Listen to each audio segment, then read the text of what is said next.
As Sanya said, my background is quite diverse. I've gone from glaciology to desert studies to now looking at cities. And so as I've kind of progressed through this postdoc back at the University of British Columbia in Canada, I've kind of realised that the bit that interests me about a city is the people that get left behind, the vulnerable bit of a city.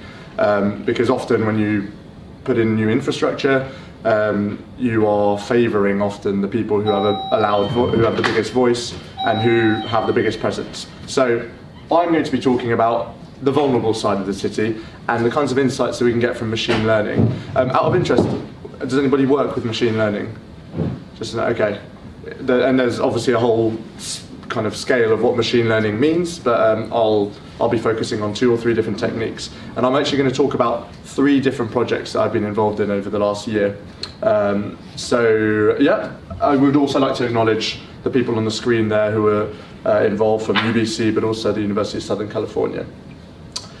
So, why do we care about cities? I'm sure a lot of you here work with cities, and so you don't need to be told, preaching to the choir. But cities contain a lot of people, and despite being quite small, have a very disproportionate effect on the land surface, so in terms of greenhouse gas emissions, pollution, etc. And the important figure there is $30 trillion of investment are planned for cities within the next 10 years. And that's amazing, obviously, because more and more people are going to be living there. But it does, if you invest in certain bits of infrastructure in certain ways, you're locking in the way things are done in many respects if you're not clever about the way you invest. And obviously locking in when there's a vulnerable aspect to all this means that the people at the bottom of whatever scale you want to talk about stay at the bottom. So within the lab, the Urban Predictive Analytics Lab where I work, one of the big questions that drives us is how does urbanization drive socioeconomic change? So what about a city, what makes a city tick, and what about that means that people behave and have outcomes in certain ways? And before I carry on, I said I was going to talk about machine learning, but just for those of you who are a bit more unfamiliar with the terms artificial intelligence and machine learning, AI is kind of a broad umbrella term for technology that enables something to act like a human, whereas machine learning is a subcategory of that. And it basically involves using mathematical models and training it on data to make predictions. So I'll be talking mainly about the machine learning bit of it and certain models that make machine learning. And when I gave the title to Sanya this talk, I was like, oh god, yeah, I need some kind of introductory slide to set the context. I've got my urban slide, but what's the relevant slide? And just 3 days ago, McKinsey Global Institute published a seminal report on how AI for social good is a really, really important thing to do. And lots of different case studies of how clever companies are applying AI for social good, which is reassuring, barking up the right tree. And I'm going to be talking about, as I said, 3 different projects under this kind of AI for social good theme. One of them is going to be looking at who gains and who loses out in terms of healthcare access in a city. And I'll give you an example from what I call now home, Vancouver, the Pacific Northwest. One about how information spreads amongst homeless people. And that I'm going to be looking at Los Angeles.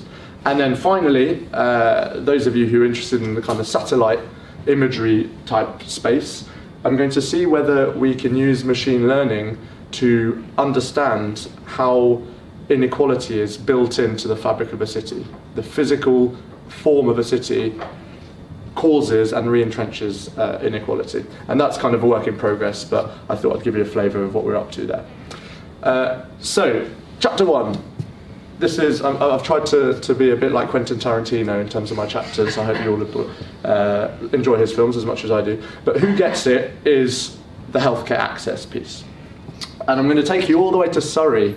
And those of you who are familiar with the geography of the UK, no, it's not lovely Surrey, south of London. It's actually the city of Surrey, which is the kind of the little brother of Vancouver. Vancouver, big city in the Pacific Northwest, but it's got this growing kind of metropolis next to it that in the next 10 years or so will overtake it in terms of population. And they are playing the whole smart city game. So they are pitching themselves as the smart city of that area. Vancouver's pushing back and trying to be cleverer than they are.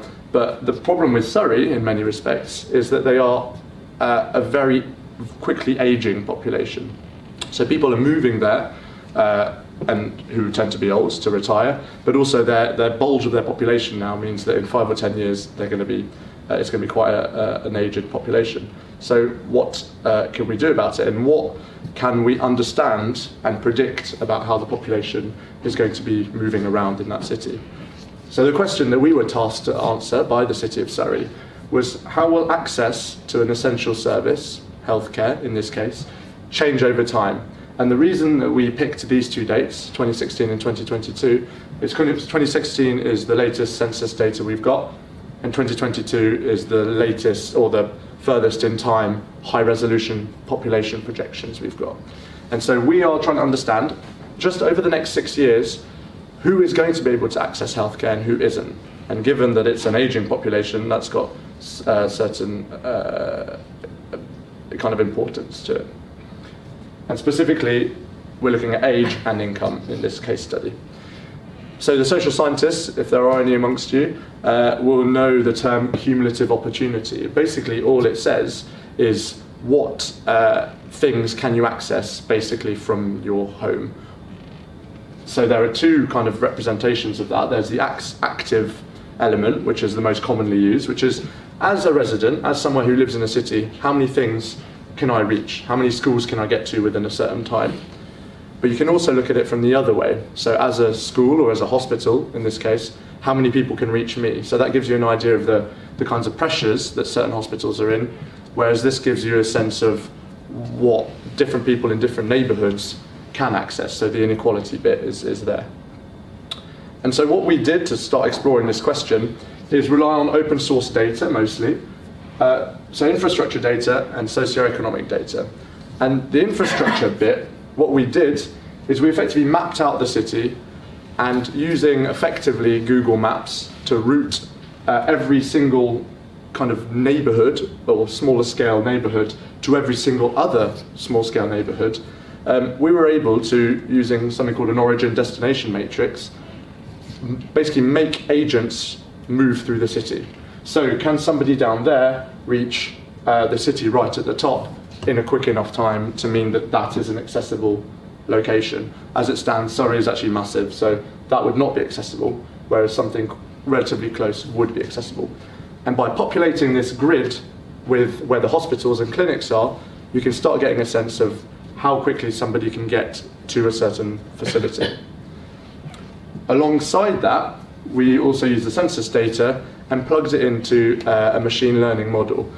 And so our machine learning model that I'm going to talk about here is self-organizing maps. Has anybody heard of self-organizing maps? Cool, so they're actually a really simple form of machine learning, but really, really powerful. And not many people have heard of it. I hadn't heard of it before we started this project. And I'll explain in more detail how that works in a second. But basically, by bringing these two things, so the infrastructure routing bit and the kind of cleverer understanding of what the profiles of people who look in each of these locations is, we can come up with a kind of clustered accessibility metric. And that will hopefully make a bit more sense by the end. But that's the workflow. We came at it from two different directions. So social scientists, environmental scientists, whatever, like mapping things. And often when you're mapping things, you're mapping a metric that is often, in population studies, some kind of average, like a median or a standard deviation, which is related to a mean, that kind of thing. But that, as we know, an average masks some kind of variability, right?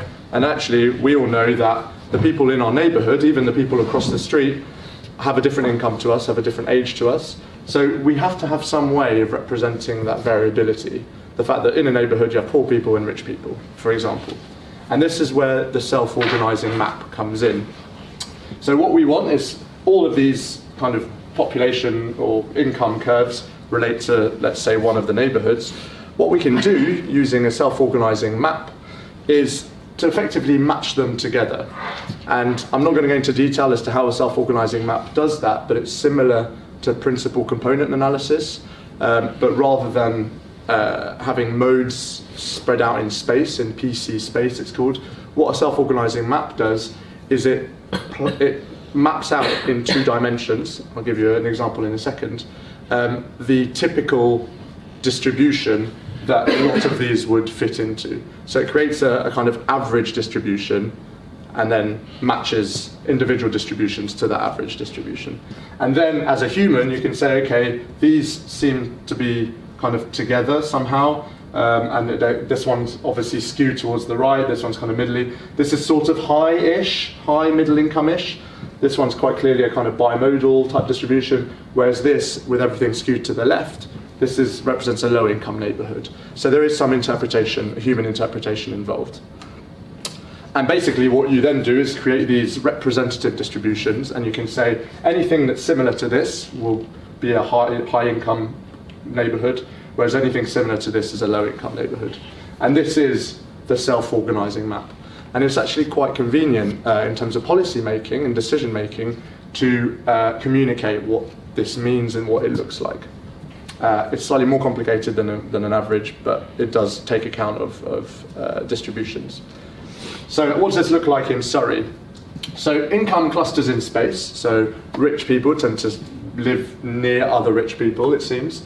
And over time, between our 2 study dates, there are changes that happen, but rich people tend to live where other rich people used to be as well. And there is some kind of change that happens. This is a city centre, so there's populated maybe gentrification that's projected to happen over time. But this gives us a kind of nice broad overview spatially of where high income clusters are probably going to be seeping into low income areas. Cool, that's fine. But what you can then do is go a little bit further, is you can bring in the kind of movement bit of the people. So what I've mapped here along the x-axis is the travel time to the nearest hospital. And actually we did 2 things. We did hospitals and clinics, but separated them out. I'm just going to show you hospital data today. So the further left you go on the graph, the quicker it is to get to a hospital. And this is the percentage of the population here. And what you should look at is, so the pink is high income and the blue is low income.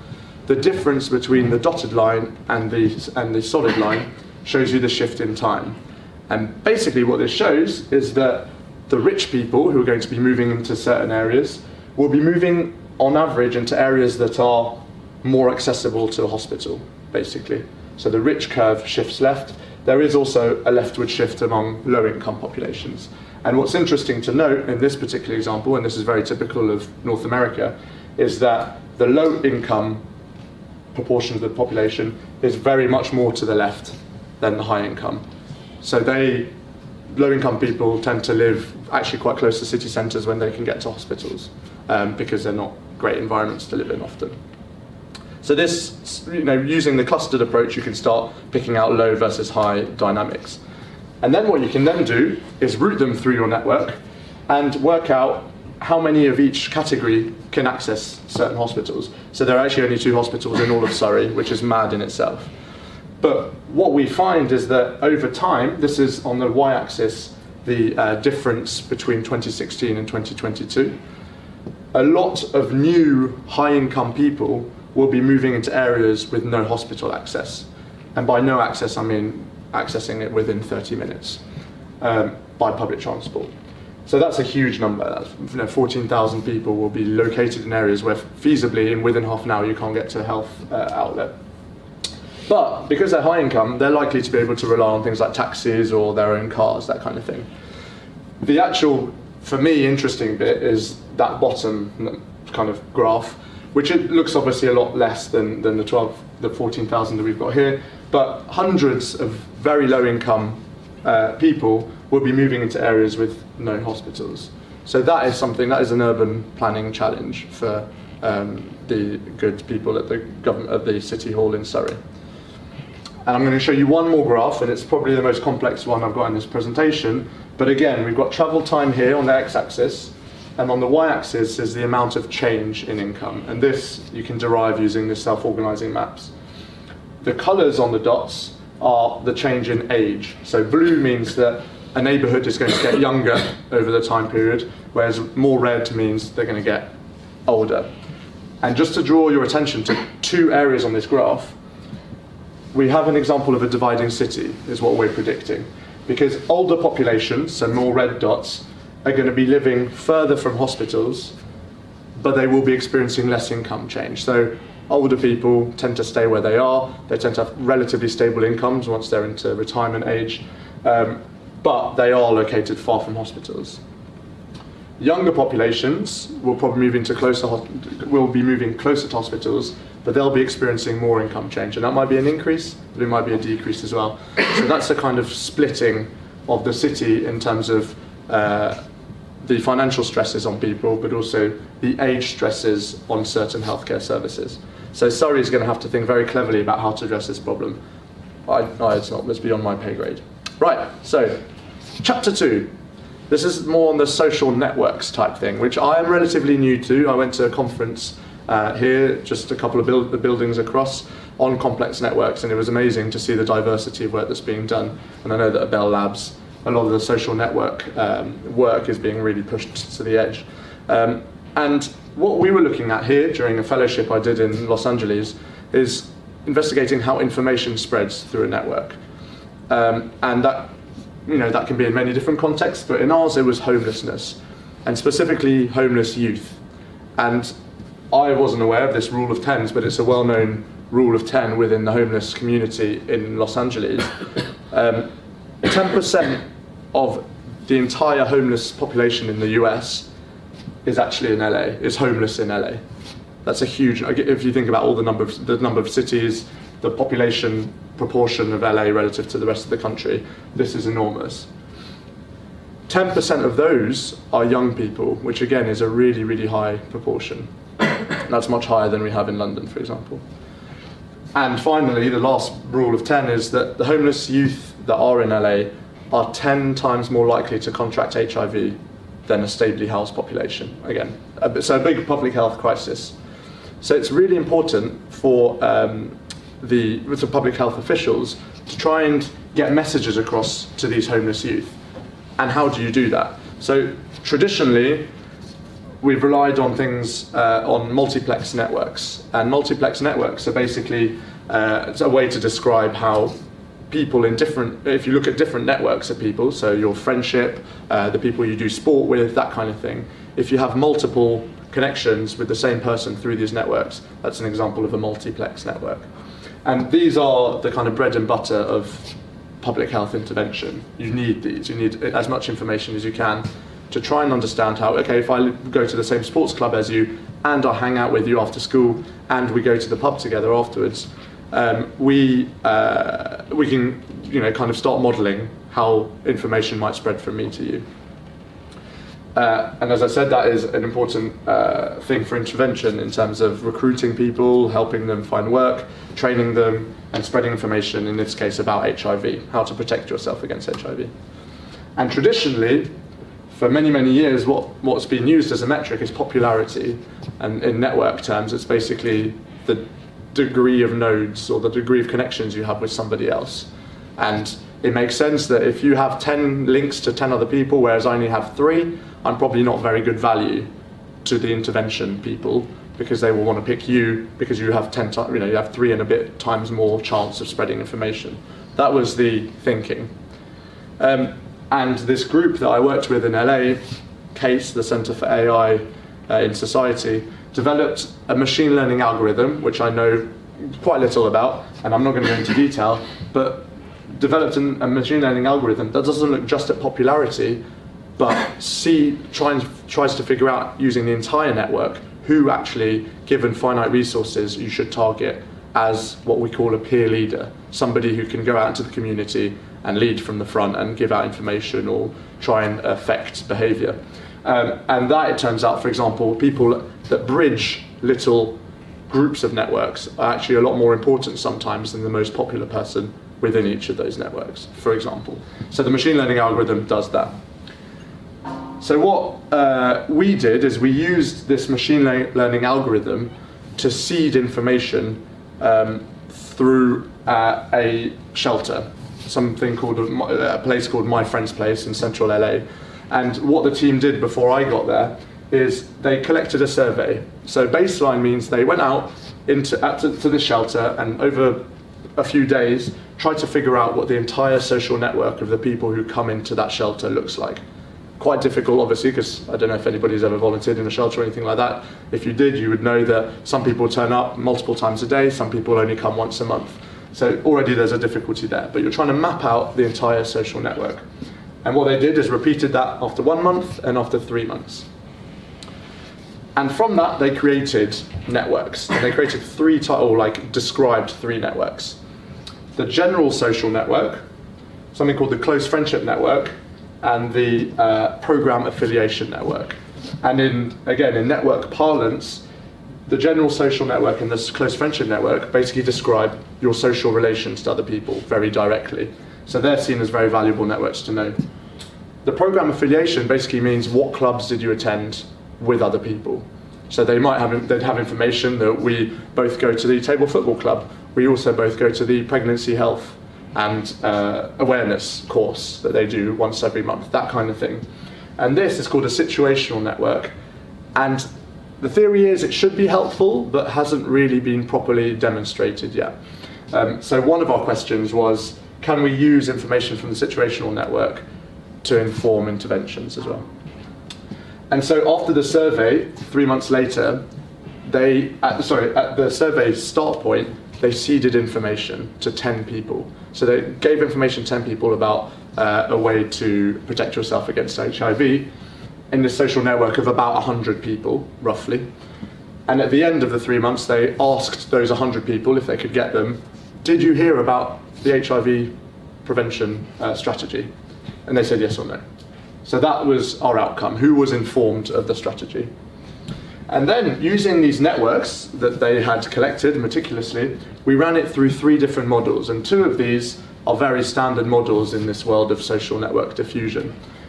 One is called the independent cascade model, one is called the linear threshold model. And the independent cascade is quite a simple one, is you basically have a probability that you will infect is the wrong word, you will give information over to somebody connected to you.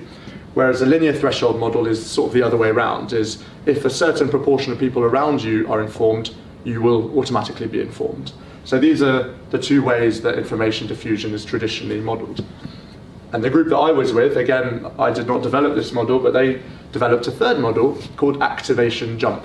And activation jump relies on the fact that, on the observation basically, that even though I might not be physically connected to somebody, not physically, sorry, through the network, it's highly likely that given I know somebody who knows somebody else, we probably met in the street, or we played a football game together and never spoke again. So it would never occur to me that we were somehow friends, but during that football game or in the street, that 3rd person, the second link away, has informed me somehow of the intervention.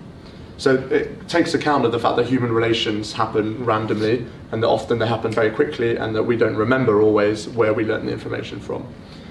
And they kind of presented this to the world, and it was a huge thing, so we included it in there just to double check whether it produces anything good. As it happens, even though I was funded by them, turns out AJM might not work very well. But anyway, we'll show you the results from that. And that, through the models, you basically get a predicted version of this, and then by comparing who was informed and what the models say should be informed, you get a kind of a performance metric. So what are the results of that? I've put in the top right-hand corner the different networks that I'm going to show. So the general social network, which is basically some impression of how everybody in the room, for example, is connected. At baseline, right at the beginning, at baseline in 1 month, and at baseline 1 month and 3 months. These kind of every increment, every group of clusters that we've got here represent a bit more information. So because they surveyed everybody in the study 1 month and 3 months later, the relationships between people changed between 0 and 3 months. And so this captures basically every possible connection that you could have remembered that you had. Whereas at the beginning, all you said was, I'm friends with him and her. Whereas by the end, you might have made an extra friend, and that probably informs who got informed about the intervention. So what we find here is the 3 colours are the 3 models. they basically they perform below 50%. So this metric here is a standard metric used in machine learning to basically see whether something performs well or not. 1 being a high performance, 0 being you can't predict it at all, 50% being random. So all 3 models perform below random, which is bizarre. They try and force information through, and it turns out it's not very good. As you increase the amount of information from your social networks, 1 of them performs just above average, which is great. And as you seed more and more information, it turns out from the general social network, you can get some kind of quite good predictability, not great. So if we concentrate not on the general social network, but on the close friends network, so the people you say you were closest to, and they get to name 5 people. A similar sort of pattern arises. As you increase information, you kind of get an increase in predictability, apart from the activation jump model. This is what I'm saying. It's a bit dodgy, potentially, but it's predicated on the fact that it's made, the activation jump model is made for situations where you don't have very much information at all, because it kind of predicts where you're jumping information from. So if you're giving it loads and loads of information, you effectively overwhelm the model, whereas these guys, the traditional models, just love extra information, basically, which explains why they perform very well. But the most interesting thing for me, so these are the 2 social networks, but this is the affiliation network. This is the situational one, which basically relies on no information that you provide as somebody in the shelter. All it does is basically relies on a list that the shelter has of what programs you attended and with whom. That is information that takes literally less than 3 minutes to collect. All you have to go is go into the Excel document and you print it out. These rely on days of sitting in the shelter, interviewing people, asking them long questionnaires, 10, 15 minutes per person to do. It's expensive and it takes a long time. This you can do, as I said, instantly, basically. And this program affiliation network, what you see, even though the performance isn't very much better in terms of the other ones, is that, especially with the activation jump model, you do get a performance that's basically the same as having interviewed people 3 times over 3 different time points, roughly. So that in itself is a kind of finding, is that using basically just the lists that you can get from a shelter and running it with at least enough information over 3 months, you can sort of get close to 50% predictability. Great. So we're trying to still figure out, the kinds of, there's a lot of detailed data in this data set, which I think deserves a lot of attention, but we haven't had time to do that. And finally, just Google it. This is the kind of satellite imagery piece. So to activate your minds, I'd like everybody to try and think what links these 6 cities together. Don't be shy, just shout out. What might link these 6 cities? So, one person said at the last talk I gave, they all have very phallic towers, which I thought was a great shout, but that is not the thing. So I'm going to give you an extra clue. This is where they're all located in the world. Pacific Ocean? Maybe Atlantic Ocean? No, that's good. But Atlantic, that's a great shout, but no, it's nothing to do, well, no, it's nothing to do with it. Very good, yeah, same latitude. So they're in the Midwest, in the mid-latitude, sorry. And if you're a climatologist, you know that those mid-latitudes in the northern hemisphere all have westerly winds. So generally winds tend to go this way in the mid-latitudes. And this takes me to the link between wind and pollution. Yeah, so there is a lot of evidence with those 6 cities that the neighbourhoods and the eastern side of the city are much poorer and much less well off than on the western side of the city. And this is actually something I learnt at school when I was 11 or 12 as like the thing for London when you were studying the Industrial Revolution, is that East London is poorer because of the westerly wind pushing pollution across to the east, and hence why nice neighbourhoods like Kensington or Chelsea are on the west side. Turns out that it's the case for a lot of other cities.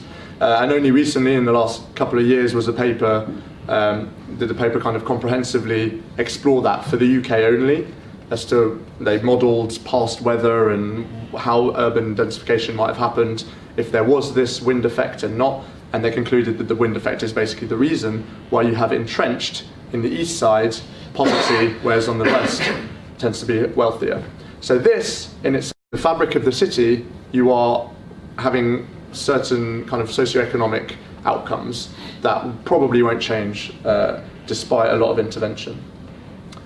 So this has led us in our lab to think, okay, can we, from some remotely sensed data, so satellite imagery, can we think whether it's possible to take a single satellite image and what we as humans can say, okay, that's clearly tree, that's a river, that's urban areas, this is dense, this is not so dense. Train a model to think like a human, but go much further and deeper than we can really, and be able to predict what an image like this would produce in terms of income, or inequality, or vulnerability. So I'll take you how we do that.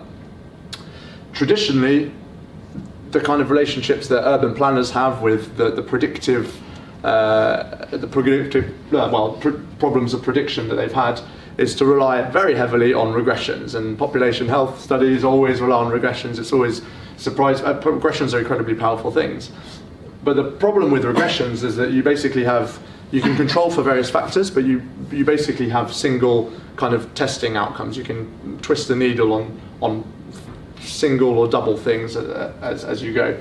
So you can't get a kind of big picture, holistic understanding of what drives an outcome from a certain input. And in response, over the last 20 or 30 years, spatial transition models have been developed to do that. And they, if anybody's familiar with things like cellular automata models, rely on basically having seeding grid cells or agents with very simple rules that interact with the cells around them and therefore produce something that approximates to reality through kind of complex interactions between each grid cell and the cells around it. And these have been useful in terms of predicting what might happen in terms of ghettoization or the distribution of income in a city. But they, as I said, they rely on somebody seeding very basic rules in them, which are great, but might not capture the full complexity of something. Or you can only twizzle certain things at certain times in the model. So what we want is a way to just understand everything in one go. And we come to convolutional neural networks, which is basically a form of machine learning which relies on basically inputting things, images in this case, through a kind of complex series of layers. And I won't go into detail what they are, but they're called convolutional layers, hence the term convolutional neural networks. And the convolution bit comes from the fact they convolve, but basically you get filters that go through each image and work out what's similar and what's not across an image. And you have, through these layers, an increasing depth, is what they're called. So you have things called shallow layers at the beginning and deep layers at the end. And that's where, if you come across the term deep learning, that's where it comes from. The fact that you have a build-up of layers down through the model. And at the bottom, you get an output. Something gets spit out. So you can imagine, in our case, putting in images of, say, satellite imagery of cities, and you could imagine the output being, I can tell you it's Paris, or I can tell you it's London, or I can tell you it's Toronto, that kind of thing.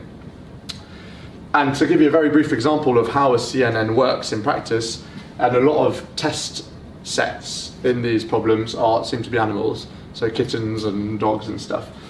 So when you feed an input an input image of a dog into a trained model, or as you train a model, one of the shallow layer outputs might look like this. And so if we zoom in, it looks like a dog. So at the beginning, those shallow layers pick out very obvious things like corners or curves or sort of intersections of images. But it doesn't, that doesn't tell us anything more than we as humans can tell straight away. But if you look at a deep layer, what gets picked out, this isn't very good resolution, but you get this kind of image. You see what the model is seeing, and this is what the model sees. What do you think the model is seeing right here? What bits is it picking out in white? What bits is it highlighting and understanding as belonging to the same thing? The legs? Yeah, the paws, exactly. So without telling it anything, without saying, if something looks kind of long and thin and has little toes at the end, count it as a leg, the computer has understood that these 4 bits somehow are related and are the same. this is a really, really simple version, right? But incredibly powerful. So what we wanted to do, and what we want to do, and what we have done, is, but I haven't got to the end, unfortunately, of the whole pipeline, which is why this is all preliminary stuff, but it's feed in an image.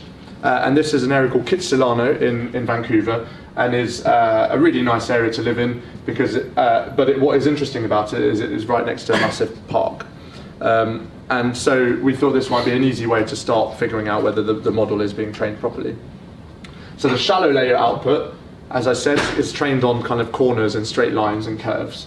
So it doesn't look really any different to the background image. An example of a deep layer is this.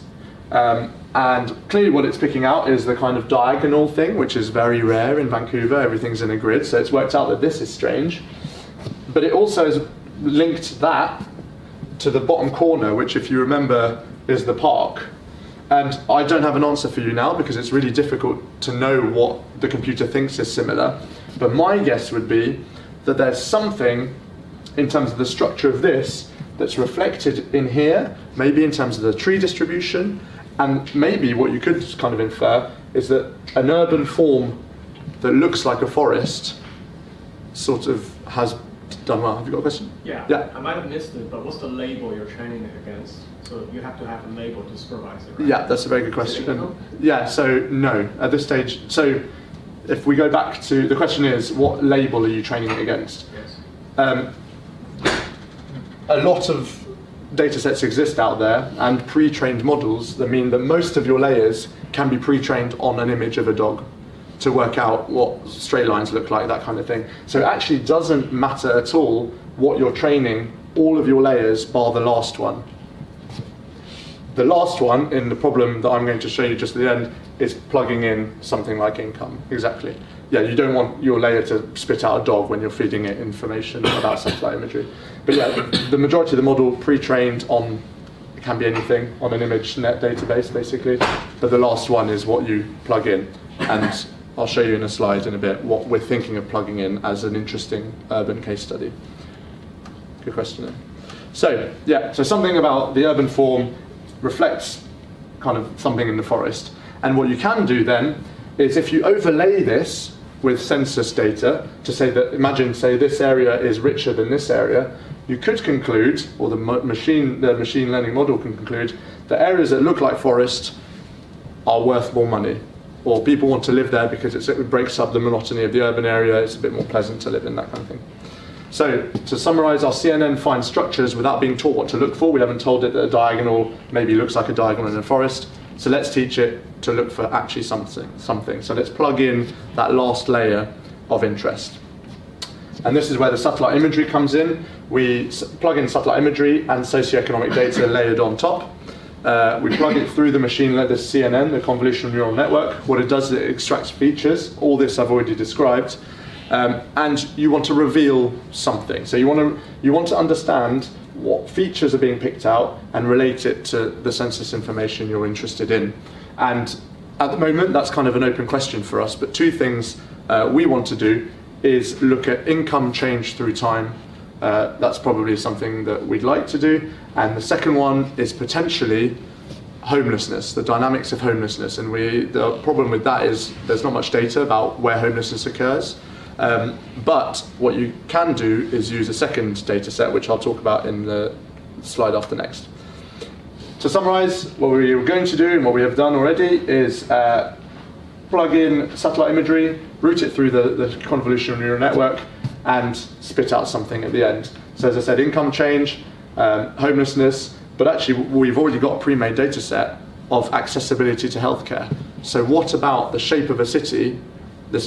I can't figure out whether this is the right way around to look at it or not, and would love to hear some feedback, is whether the urban form bakes in or is a very good indicator of how accessible to healthcare a certain neighbourhood is. So to finish, bringing up the end of the presentation, I just want to draw your attention to a very new data set, which I'm sure all of us have played around with to even get here. I Google Street Viewed the building.